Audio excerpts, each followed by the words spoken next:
Hi good morning. ಯಾರೆಲ್ಲ ನನ್ನ ಚಾನಲ್ನ ಸಬ್ಸ್ಕ್ರೈಬ್ ಮಾಡದೆ ನೋಡ್ತಾ ಇದ್ದೀರಾ, ದಯವಿಟ್ಟು ಚಾನಲ್ನ ಸಬ್ಸ್ಕ್ರೈಬ್ ಮಾಡಿಕೊಂಡು ವಿಡಿಯೋನ ಪೂರ್ತಿಯಾಗಿ ನೋಡಿ. ಶ್ರುತಿ ಫ್ರೆಂಡ್ಸ್ಗೆ ಗೈಸ್ ತುಂಬ ದಿನ ಆದಮೇಲೆ ಸಿಕ್ಕಿದ್ದೀವಿ. ಬೇಗ ಹೋಗಬೇಕು ಅಂತ ಯಾರೂ ಹೇಳ್ಬೇಡಿ, ಎಲ್ಲಾದರೂ ಹೋಗ್ಬಿಟ್ಟು ಬರೋಣ. ಮೊದಲು ಇದೆಲ್ಲ ಒಡವೆನ ರಿಮೂವ್ ಮಾಡಿ ಅಂತ ಹೇಳಿ ಒಡವೆ ಎಲ್ಲ ತೆಗೆಸ್ಕೊತಾಳೆ. ಅಷ್ಟೊತ್ತಿಗೆ ಅಲ್ಲಿಗೆ ರವಿ ಕೂಡ ಬರ್ತಾನೆ. ರವಿ ಬಂದವನು ನೀವೆಲ್ಲ ಊಟ ಮಾಡಿದ್ರೆ ಬನ್ನಿ ಊಟ ಮಾಡೋಣ ಅಂತ ಅಂತಾನೆ. ಅಷ್ಟೊತ್ತಿಗೆ ಒಂದು ಅಜ್ಜಿ ಬಂದುಬಿಟ್ಟು ಶ್ರುತಿ ಚೆನ್ನಾಗಿದೆಯಮ್ಮ, ನೀನು ಚಿಕ್ಕವಳಿದ್ದಾಗಿ ನಾನು ನಿನ್ನ ನೋಡಿದ್ದು ಅಂತ ಅಂತಾಳೆ. ಅದಕ್ಕೆ ಶ್ರುತಿ ಅಜ್ಜಿ ನಾನು ಚೆನ್ನಾಗಿದ್ದೀನಿ, ನೀವು ಚೆನ್ನಾಗಿದ್ದೀರಾ, ನೀವು ಊಟ ಮಾಡಿದ್ರಾ, ಹೋಗಿ ಊಟ ಮಾಡಿ ಅಂತ ಹೇಳ್ತಾಳೆ. ರವಿ ಇದ್ದನು ಶ್ರುತಿ ನಿನಗೆ ಅವ್ರು ಯಾರು ಅಂತ ಗೊತ್ತಾ ಅಂತ ಕೇಳ್ತಾನೆ. ಶ್ರುತಿ ಇಲ್ಲ ನನಗೆ ಯಾರು ಅಂತ ಗೊತ್ತಿಲ್ಲ ಅಂತ ಅಂದಾಗ, ಮತ್ತೆ ಗೊತ್ತಿದ್ದವ್ರ ಥರ ಮಾತಾಡ್ಸಿದಲ್ಲ ಅಂತ ಅವನು ಅಂದಾಗ, ಶ್ರುತಿ ಗೊತ್ತಿರೋ ಥರ ಅಂತ ಅಲ್ಲ, ರೆಸ್ಪೆಕ್ಟ್ ಕೊಟ್ಟಿದ್ದು ಅಷ್ಟೇ, ಮತ್ತೆ ಈ ಫಂಕ್ಷನ್ ಆದಮೇಲೆ ಅವ್ರು ಯಾರೋ ನಾನು ಯಾರೋ ನನಗೆ ಗೊತ್ತಿರಲ್ವಲ್ಲ ಅಂತ ಹೇಳ್ಬಿಟ್ಟು ಅಲ್ಲಿಂದ ಹೊರಡ್ತಾಳೆ. ಹಾಗೆ ಹಾಕಿರೋ ಸರ ಕೂಡ ಆರ್ ಜೊತೆನೆ ಅಲ್ಲೇ ಬಿಟ್ಬಿಟ್ಟು ಹೋಗಿರ್ತಾಳೆ. ಈ ಕಡೆ ಕಸ್ತೂರಿ ಮೀನಾ ಹತ್ರ ಬಂದ್ಬಿಟ್ಟು, ಮೀನಾ ಶ್ರುತಿ ಎಲ್ಲಿದ್ದಾಳೆ ಸ್ವಲ್ಪ ನೋಡಮ್ಮ, ಶಾಂತಿದು ಎಲ್ಲರೂ ಒಟ್ಟಿಗೆ ದೇವಸ್ಥಾನಕ್ಕೆ ಹೋಗಬೇಕು ಅಂತ ಅಂತಿದ್ಲು, ಸ್ವಲ್ಪ ಕರೆಯಮ್ಮ ಅಂತ ಅಂತಾರೆ. ಅದಕ್ಕೆ ಮೀನಾ ಇದ್ದಳು ರೂಮಲ್ಲೇ ಇರಬೇಕು ಆಂಟಿ ಅಂದಾಗ, ಕಸ್ತೂರಿ ಇಲ್ಲಮ್ಮ ರೂಮಲ್ಲಿಲ್ಲ, ಅವಳು ರೂಮಲ್ಲಿಲ್ಲ ಅನ್ಸುತ್ತೆ, ಹೋಗಿ ನೋಡು ಅಂದಾಗ ಮೀನಾ ರೂಮ್ಗೆ ಹೋಗಿ ಶ್ರುತಿ ಅಂತ 2-3 ಸರಿ ಕರೀತಾಳೆ. ಶ್ರುತಿ ಅಲ್ಲಿಲ್ಲದೆ ಇರೋದು ನಾನು ವಾಶ್ರೂಮಲ್ಲಿ ಇರಬೇಕು ಅಂತ ಇನ್ನೊಂದು ಸರಿ ಕರೆದ್ಬಿಟ್ಟು ಈ ಕಡೆ ಬರಬೇಕಿದ್ರೆ ಆರದಲ್ಲಿ ಸರ ಇರೋದನ್ನ ನೋಡ್ಬಿಟ್ಟು, ಅಯ್ಯೋ ಸರನ ಆರ ಜೊತೆನೇ ಬಿಟ್ಬಿಟ್ಟು ಹೋಗಿದ್ದಾರಲ್ಲ ಅಂತ ಹೇಳ್ಬಿಟ್ಟು ಅದನ್ನ ತೆಗೆದವ್ರ ತಾಯಿ ಕೊಡಬೇಕು ಅಂತ ಸರ ತೆಗೆದ್ಬಿಟ್ಟು ಹೋಗೋದಕ್ಕೆ ಹಿಂಗೆ ತಿರುಗ್ತಾಳೆ. ಅಷ್ಟೊತ್ತಿಗೆ ವಾಸುದೇವ ಬರ್ತಾನೆ. ಆಗ ಮೀನಾ ಇದ್ದಳು, ಸರ್ ಬನ್ನಿ ಏನಾದರೂ ಬೇಕಿತ್ತಾ ಅಂತ ಅಂತಾಳೆ. ವಾಸುದೇವ್ ನನಗೆ ಏನಾದರೂ ಕೊಡೋ ಅಷ್ಟು ದೊಡ್ಡೋಳ ನೀನು ಅಂತ ಅಂದಾಗ, ಅಯ್ಯೋ ಆಗಲ್ಲ, ಜ್ಯೂಸು ಕಾಫಿ ಟೀ ಏನಾದರೂ ಬೇಕಿತ್ತಾ ಅಂತ ಕೇಳ್ತಾಳೆ. ಅದಕ್ಕೆ ವಾಸುದೇವ್ ಇದ್ದನು ಮುಚ್ಚೆ ಬಾಯಿ ಅಂತ ಅಂದ್ಬಿಟ್ಟು ಶೀಲಾ ಅಂತ 2 ಸರಿ ಕರೆದಾಗ, ಶೀಲಾ ಏನ್ರಿ ಅಂತ ಬರ್ತಾಳೆ. ಇವಳು ಯಾಕೆ ನಮ್ಮ ರೂಮಿಗೆ ಬಂದಿದ್ದಾಳೆ ಅಂತ ಹೇಳಿದಾಗ, ಶೀಲಾ ಏನಾಯ್ತ್ರಿ ಅಂತ ಕೇಳ್ತಾಳೆ. ಸರ್ ಶ್ರುತಿನ ಕರೆಯೋಕ್ಕೆ ಬಂದೆ ಅಂತ ಮೀನಾ ಹೇಳ್ತಾಳೆ. ಅದಕ್ಕೆ ವಾಸುದೇವ್ ನಮ್ಮನ್ನ ಯಾರನ್ನಾದರೂ ಕರಿಬೇಕಿತ್ತು, ಅದಕ್ಕೆ ನೀನು ಯಾಕೆ ಬಂದೆ ಅಂತ ಅಂತಾನೆ. ಶೀಲಾ ಇದ್ದಳು ಏನಾಯ್ತ್ರಿ ಅಂದಾಗ, ನೋಡೆ ಅವಳು ಕೈನ ಸರ ಕದ್ದಿದ್ದಾಳೆ ಕಳ್ಳಿ ಅಂತ ಅಂತಾನೆ. ಶಾಂತಿ ಕಸ್ತೂರಿಗೆ ನಮ್ಮ ಮನೆಯವ್ರು ಎಲ್ಲಿದ್ದಾರೆ ನೋಡಿ ಕರ್ಕೊಂಬ ಅಂತ ಹೇಳಿ ರೂಮ್ ಒಳಗಡೆ ಬಂದುಬಿಟ್ಟು ಏನಾಯಿತು ಬೀಗ್ರೆ ಅಂತ ವಾಸುದೇವನ ಕೇಳಿದಾಗ, ಮನೆ ಹಾಳಾಗಿ ಹೋಗ್ತಿದೆ, ಇಷ್ಟೆಲ್ಲ ಖರ್ಚು ಮಾಡಿ ಫಂಕ್ಷನ್ ಮಾಡಿ ಎಲ್ಲರಿಗೂ ಬಿಟ್ಟು ಊಟ ಹಾಕಿದ್ರು, ಸರ ಕಳ್ತನ ಮಾಡೋ ಅವಶ್ಯಕತೆ ಏನಿತ್ತು ಅಂತ ಅಂತಾನೆ. ಶಾಂತಿ ಇದ್ದಳು ನೀನೇನಕ್ಕೆ ಇಲ್ಲಿಗೆ ಬಂದೆ ಅಂತ ಅಂದಾಗ, ಮೀನಾ ಅತ್ತೆ ಅದು ಅಂದಾಗ, ಮುಚ್ಚೆ ಬಾಯಿನ, ಲೋ ಕ್ಲಾಸ್ ಬುದ್ಧಿಗಳು ಎಲ್ಲೋಗುತ್ತೆ ಬುದ್ಧಿಗಳು ಅಂತ ವಾಸುದೇವ್ ಬೈತಾನೆ. ಮೀನಾ ರೂಮಿಂದ ಫಂಕ್ಷನ್ ಹಾಲಿಗೆ ಓಡಿ ಬಂದುಬಿಟ್ಟು ಸೂರ್ಯನ ನೋಡಿಬಿಟ್ಟು ತಪ್ಕೊಂಡು ಪೂರ್ತಿ ಅಳ್ತಾ ಇರ್ತಾಳೆ. ಅಷ್ಟೊತ್ತಿಗೆ ಸೂರ್ಯ ಇದ್ದವನು ಏನಾಯ್ತಮ್ಮ ಮೀನಾ ಅಂತ ಅಂದಾಗ, ವಾಸುದೇವ್ ಅಲ್ಲಿಗೆ ಬಂದುಬಿಟ್ಟು ಇನ್ನೂ ಇಲ್ಲೇ ಇದೆಯಾ ನಾಚಿಕೆ ಇಲ್ದಂಗೆ, ಹೋಗಮ್ಮ ಆಚೆಗೆ ಅಂತ ಬೈತಾನೆ. ಅದಕ್ಕೆ ರಂಗನಾಥ್ ಇದ್ದರು ಈ ಮಾತನ್ನು ಯಾರಿಗೆ ಹೇಳ್ತಾ ಇದ್ದೀರಾ ಸರ್ ಅಂತ ವಾಸುದೇವ್ಗೆ ಹೇಳಿದಾಗ, ವಾಸುದೇವ್ ಇದ್ದವನು ಇನ್ಯಾರಿಗೆ ಈ ಹೂ ಕಟ್ಟೋಳಿಗೆ ಅಂತ ಹೇಳ್ತಾನೆ. ಹೇ ಹುಡುಗಿ ಸುಮ್ಮನೆ ಇಲ್ಲಿಂದ ಹೋಗ್ತೇ ಇಲ್ಲ ಕುತ್ಕೇಳ್ದ ಆಚೆಗೆ ತಳ್ಳಬೇಕಾ ಅಂತ ವಾಸುದೇವ್ ಅಂದಾಗ, ರಂಗನಾಥ್ ಇದ್ದರು ವಾಸು ಅಂತ ಕೈ ಜೋರಾಗಿ ತೋರಿಸ್ಬಿಟ್ಟು ಸಿಟ್ಟಲ್ಲಿ ಕೂಗ್ತಾರೆ. ನನ್ನ ಸೊಸೆ ಬಗ್ಗೆ ಕೇವಲವಾಗಿ ಮಾತಾಡಿದ್ರೆ ನಾನು ಸುಮ್ಮನೆ ಇರಲ್ಲ ಅಂತ ರಂಗನಾಥ್ ಹೇಳ್ತಾರೆ. ಅದಕ್ಕೆ ವಾಸುದೇವ್ ಇದ್ದರು ನಾನಲ್ಲ ರಂಗನಾಥ್ ಕೇವಲವಾಗಿ ನಡ್ಕೊಂಡಿರೋದು, ಅವಳು ಕೇವಲವಾಗಿ ನಡ್ಕೊಂಡಿರೋದು ಅಂತ ಅನ್ಬೇಕಾದ್ರೆ, ಕೇವಲವಾಗಿ ನಡ್ಕೊಳ್ಳೋಕ್ಕೆ ಅವಳು ನೀನಲ್ಲ ಕಣಯ್ಯ ನನ್ನ ಸೊಸೆ ಅಂತ ಅಂತಾನೆ. ಅದಕ್ಕೆ ವಾಸುದೇವ್ ಇದ್ದನು ರಂಗ ಮುಚ್ಚೋ ಬಾಯಿ ಅಂತ ಅಂತಾನೆ. ರಂಗನಾಥ್ ಇದ್ದರು ವಾಸುದೇವ ನೀನು ಮುಚ್ಚೋ ಬಾಯಿ ಅಂತ ಅಂದಾಗ, ವಾಸುದೇವ್ ಇದ್ದರು ಅಂದಾಗ ರಂಗನಾಥ್ ಕೂಡ ಅಂತ ತುಂಬ ಜೋರಾಗೆ ಸೌಂಡ್ ಮಾಡ್ತಾರೆ. ರಂಗನಾಥ್ ಇದ್ದರು ಗಂಟ್ಲು ನಿನಗಿಂತ ಜೋರಾಗೆ ಇದೆ ಕಣಲೆ ಅಂತ ಅಂತಾರೆ. ಅದಕ್ಕೆ ಸೂರ್ಯ ಇದ್ದನು ಅಪ್ಪ ಸಮಾಧಾನ ಮಾಡ್ಕೊಳಪ್ಪ ಅಂತ ಅಂದ್ಬಿಟ್ಟು, ಸರ್ ಯಾಕೆ ಸರ್ ನನ್ನ ಹೆಂಡತಿ ಮೇಲೆ ಸುಮ್ಮನೆ ಕೂಗಾಡ್ತಾ ಇದ್ದೀರಾ, ಇಲ್ಲದೆ ಇರೋದೆಲ್ಲ ಹೇಳ್ತಾ ಇದ್ದೀರಾ ಅಂತ ಅಂದಾಗ, ಶಾಂತಮ್ಮ ನೀವೇನು ನೋಡಿದ್ರಿ ಅದನ್ನ ಹೇಳಿ ಅಂತ ವಾಸುದೇವ್ ಹೇಳ್ತಾನೆ. ರಂಗನಾಥ್ ಇದ್ದರು ಏನೇ ಅದು ಶಾಂತಿ ಅಂತ ಸಿಟ್ಟಲ್ಲಿ ಕೇಳಿದಾಗ, ನಾನೇ ಹೇಳ್ತೀನಿ ಅಂತ ವಾಸುದೇವ್ ಇದ್ದವರು ಯಾರು ಇಲ್ದಿರೋ ಟೈಮ್ ನೋಡ್ಕೊಂಡು ಹೆಣ್ಣಿನ ರೂಮಿಗೆ ಹೋಗಿ ಚಿನ್ನದ ಸರ ಕದ್ದಿದ್ದಾಳೆ ಅಂತ ವಾಸುದೇವ್ ಹೇಳ್ತಾನೆ.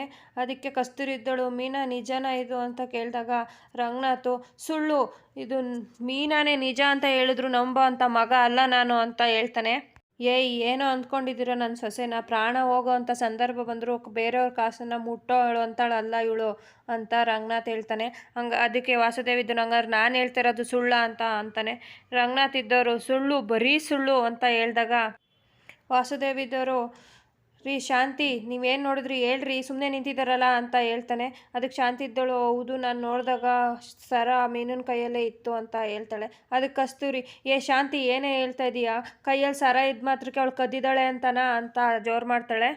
ಅದಕ್ಕೆ ಶಾಂತಿದ್ದಳು, ಅಲ್ಲ ಕಣೆ ಇವ್ರು ಕದ್ದಿದ್ದಾರೆ ಅಂತ ಹೇಳ್ತಿದಾರಲ್ಲ ಅಂತ ಅಂದಾಗ ರಂಗನಾಥ್ ಇದ್ದರು, ಹೇಳಿದ್ದನ್ನೆಲ್ಲ ನಂಬ್ತೀಯೇನೆ ಅಂತ ಹೊಡೆಯೋದಕ್ಕೆ ಹೋಗ್ತಾರೆ ಶಾಂತಿಗೆ. ಸೂರ್ಯ ಇದೇನು, ಅಪ್ಪ ಅಪ್ಪ ಸಮಾಧಾನ ಮಾಡ್ಕೊಳಪ್ಪ ಅಂತ ಹಿಂದೆ ಹೇಳ್ಕೊತಾನೆ. ಅದಕ್ಕೆ ರಂಗನಾಥ್ ಇದ್ದರು, ಸಮಾಧಾನನ ಏನಯ್ಯ, ಏನು ಸಮಾಧಾನ ಮಾಡ್ಕೊಳ್ಳೋದು ಅಂತ ಅಂತಾನೆ. ಅದಕ್ಕೆ ಅಪ್ಪ ಅಪ್ಪ ಶುಭ ಕಾರ್ಯ ನಡೀತಿದೆ, ಈಗೆಲ್ಲ ಮಾಡಬಾರ್ದಪ್ಪ ಅಂತ ಸೂರ್ಯ ಹೇಳ್ಬೇಕಾದ್ರೆ, ನನ್ನ ಸೊಸೆ ಕಳ್ಳಿನ ಏನಯ್ಯ ಹೇಳ್ತಿದ್ದಾರೆ ಇವರು ಅಂತ ಅಂದಾಗ ವಾಸುದೇವ್ಗೂ, ಕಳ್ಳಿ ಅಂತ ಯಾವ ನನ್ನ ಮಗ ಹೇಳಿದ್ದು, ಕಳ್ಳಿ ಅಂತ ಎಲ್ಲ ಹೇಳಿದ್ದು, ಕಳ್ತನ ಮಾಡ್ತಿದ್ದಾಳೆ ಅಂತಲೇ ಹೇಳಿದ್ದು ಅಂತ ಹೇಳ್ತಾನೆ. ಸೂರ್ಯ ಇದ್ದನು, ಅಲ್ಲೇ ಮೀನಾ ಏನಮ್ಮ ನಡೀತಿದೆ ಇಲ್ಲಿ, ನೀನು ಯಾಕೆ ಏನು ಮಾತಾಡ್ತಾ ಇಲ್ಲ ಅಂತ ಕೇಳಿದಾಗ, ರೀ ಅವ್ರು ಯಾರು ನನ್ನನ್ನು ಮಾತಾಡೋದಕ್ಕೆ ಬಿಡ್ತಾ ಇಲ್ಲ ಅಂತ ಅಂತಾಳೆ. ಸೂರ್ಯ, ನೀನು ಯಾಕಮ್ಮ ಅಲ್ಲಿಗೆ ಹೋಗಿದ್ದೆ ಅಂತ ಅಂದಾಗ, ರೀ ಕಸ್ತೂರಿ ಆಂಟಿ ಶ್ರುತಿನ ಕರ್ಕೊಂಬರೋದಕ್ಕೆ ಹೇಳಿದ್ರು, ಅದಕ್ಕೆ ಹೋಗಿದ್ದೆ ಅಂತ ಹೇಳ್ತಾಳೆ. ಕಸ್ತೂರಿ ಕೂಡ, ಹೌದು ಅಣ್ಣ ನಾನೇ ಹೇಳಿದ್ದೆ ಅಂತ ಹೇಳ್ತಾಳೆ. ಆವಾಗ ಮೀನಾ ಇದ್ದವಳು, ಶ್ರುತಿ ಸರನ ಹೂವಿನ ಹಾರದಲ್ಲೇ ಬಿಚ್ಚಿಟ್ಟೋಗಿದ್ಲು, ಅದನ್ನ ಅವ್ರ ತಾಯಿ ಕೊಡೋಣ ಅಂತ ಹೇಳಿ ತಿರುಗೋ ಅಷ್ಟೊತ್ತಿಗೆ ವಾಸುದೇವ್ ಬಂದು ನನ್ನ ಕಳ್ಳಿ ಅಂತ ಹೇಳಿದ್ರು ಅಂತ ಹೇಳ್ತಾಳೆ. ಶೀಲಾ ಇದ್ದಳು, ಮುಚ್ಚೆ ಬಾಯಿ, 10 ರೂಪಾಯಿಗೂ ದುಡಿಯೋಳು ನೀನು, ಇನ್ನು ಲಕ್ಷಾಂತರ ರೂಪಾಯಿ ಸರ ನೋಡಿದ್ರೆ ಕೈ ಕೆರೆದೇ ಇರುತ್ತಾ ಅಂತ ಅಂತಾಳೆ. ಅದಕ್ಕೆ ರಂಗನಾಥ್ ಇದ್ದರು, ವಾಸುದೇವ ಅಂತ ಅಂದಾಗ, ನಿನ್ನ ಹೆಂಡ್ತಿಗೆ ಸುಮ್ಮನೆ ಇರೋದಕ್ಕೆ ಹೇಳ್ಬಿಡು, ಇಲ್ಲಾಂದರೆ ಪರಿಣಾಮ ನೆಟ್ಟಗಿರೋದಿಲ್ಲ ಅಂತ ರಂಗನಾಥ್ ಹೇಳಿದಾಗ, ಏನಯ್ಯ ಸುಮ್ಮನೆ ಇರೋದು, ಆರ್ದಲ್ಲಿ ಸರ ನೋಡಿದ್ರೆ ನಮ್ಮನ್ನ ಯಾರನ್ನಾರ ಕರೆದು ಹೇಳ್ಬೇಕು ಅಂತ ಅಂತಾಳೆ. ಕಂಡರ್ ವಸ್ತುನ ಮುಟ್ಟಲ್ಲ ಅಂದಳು. ಈಗ ಚೈನ್ ಯಾಕ್ರಿ ತಗೊಂಡು ಹೇಳ್ರಿ, ಈಗ ನಿಮಗೆಲ್ಲ ನಾಲ್ಗೆ ಬಿದ್ದೋಯ್ತಾ, ನಿಂತೋಯ್ತಾ ಮಾತಾಡೋದಕ್ಕೆ ಅಂತ ಅಂತಾಳೆ. ಸೂರ್ಯ ಇದನ್ನು ನೋಡಿ ಮೇಡಮ್, ಆ ಚೈನ್ನ ನಿಮಗೆ ತಂದು ಕೊಡಬೇಕು ಅಂತ ಅವಳು ತೊಗೊಂಡಿರ್ತಾಳೆ ಹೊರತು ಕದಿಯೋ ಅಂತ ಹೆಣ್ಮಗಳಲ್ಲ, ಪ್ಲೀಸ್ ನಿಮ್ಮ ಕೈ ಮುಗಿದು ಕೇಳ್ಕೊತೀನಿ ವಿಷಯನ ಇಲ್ಲಿಗೆ ಬಿಟ್ಬಿಡಿ ಅಂತ ಸೂರ್ಯ ಕೈ ಮುಗಿದು ಕೇಳ್ಕೊತಾನೆ. ವಾಸುದೇವ ಇದನ್ನು, ಓ ಭಾಳ ಯೋಗ್ಯ ಇವನು ಅಂತ ನಮ್ಮನ್ನು ಸಮಾಧಾನ ಮಾಡೋಕ್ಕೆ ಬರ್ತಿದ್ದಾನೆ, ಅಯೋಗ್ಯ ರೌಡಿ ಪುಂಡ, ನಿನ್ನ ಯೋಗ್ಯತೆಗೆ ತಕ್ಕನಾಗ ಮಾತಾಡೋ ಅಂತ ವಾಸುದೇವ ಅಂದಾಗ, ಸೂರ್ಯ ಇದನ್ನು, ಹೌದು ಸರ್ ನಾನು ರೌಡಿ ಪುಂಡ ಅಯೋಗ್ಯ ಏನೇ ಇರ್ಬೋದು, ಆದರೆ ನನ್ನ ಹೆಂಡ್ತಿ ಆಗಲ್ಲ ಸರ್, ಅವಳು ತುಂಬ ಒಳ್ಳೆಯವಳು ಅಂತ ಹೇಳ್ತಾನೆ. ವಾಸುದೇವ, ನಾವೇ ಕಣ್ಣಾರೆ ನೋಡಿದ್ವಲ್ಲೋ ಅಂತ ಅಂದಾಗ ರಂಗನಾಥ್, ಕಣ್ಣು ನೋಡಿದ್ದೆಲ್ಲ ನಂಬುತ್ತೆ ಕಣೋ, ಆದರೆ ಮನಸ್ಸಿಗೆ ಗೊತ್ತಾಗೋದು ಸತ್ಯ ಯಾವುದು ಸುಳ್ಳು ಯಾವುದು ಅಂತ. ನನ್ನ ಸೊಸೆ ಮೇಲೆ ಅನ್ಯಾಯವೇ ದೂರ ಬೇಡಲೇ ಅಂತ ಬೈತಾನೆ. ನನ್ನ ಸೊಸೆಗೆ ದೂರದವ್ರ ಬಾಯಿಗೆ ಹುಳ ಬೀಳುತ್ತೆ ಅಂತ ರಂಗನಾಥ್ ಹೇಳಿದಾಗ, ಶೀಲಾ, ಹುಳ ನಿಮ್ಮ ಬಾಯಿಗೆ ಬೀಳಿ ನಿಮ್ಮ ಬಾಳು ಹಾಳಾಗೋಗ್ಲಿ, ನಿಮ್ಮ ಮನೆನೇ ನಿಮ್ಮ ಹೊಟ್ಟೆನೇ ಉರಿದೋಗ್ಲಿ ಅಂತ ಅಂತಾಳೆ. ಲಕ್ಷಾಂತರ ರೂಪಾಯಿ ಖರ್ಚು ಮಾಡಿ ಫಂಕ್ಷನ್ ಮಾಡ್ತಾಯಿದ್ರೆ ಬಂದು ಪುಕ್ಸಟ್ಟೆ ಉಂಟ್ಕೊಂಡು ಹೋಗೋದು ಬಿಟ್ಟು ಕತ್ಕೊಂಡು ಹೋಗ್ತಾ ಇದ್ದೀರಲ್ಲ ಅಂತ ಶೀಲಾ ಹೇಳ್ತಾಳೆ.